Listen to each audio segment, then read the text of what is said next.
दादा एक प्रश्न होता की शेतकऱ्यांचा जीव गेल्यावर तेव्हाच सरकारला जाग येते का? शेतकऱ्याच्या घरात तेल असते तर मीठ नसते, मीठ असते तर तेल नसते. दादा माझा बाप बी शेतकरी. दादा एक प्रश्न होता की शेतकऱ्यांचा जीव गेल्यावर तेव्हाच सरकारला जाग येते का? दुर्दैव असं आहे. शेतकऱ्याच्या घरात तेल असते तर मीठ नसते, मीठ असते तर तेल नसते. तेलाला भाव काय 115 रुपये आणि सोयाबीनला भाव काय 3-4 हजार रुपये. शेतकऱ्याला काय पुरू राहिले? खरं म्हणते तू, आम्ही पण हीच भूमिका मांडतो. दादा माझा बाप बी शेतकरी आहे. वडील आलेत ते नाही वही आणायची असते दादा तर पप्पा जर का म्हणलं माझ्या खिशात 10 रुपये नाही तर इतकं वाईट वाटतं. नको करू, आम्ही तीच भूमिका घेतो.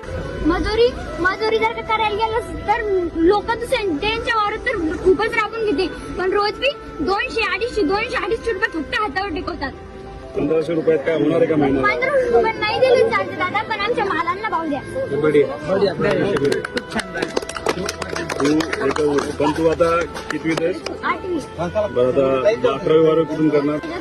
तुझ्या घरचा काका मामा भाऊ मोठा आहे का कोणी?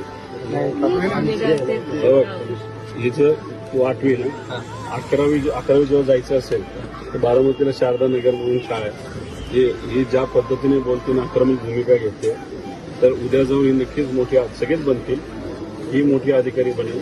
आणि ती बनत असताना आमच्याही त्याच्यामध्ये एक सेवा म्हणून काही मदत म्हणून ही जी 11वी 12वी आणि नंतर पण तिला त्याच संस्थेमध्ये जर करायचं झालं तर सगळी जबाबदारी मी घेत आहे असा शब्द व्हिडिओ काढताना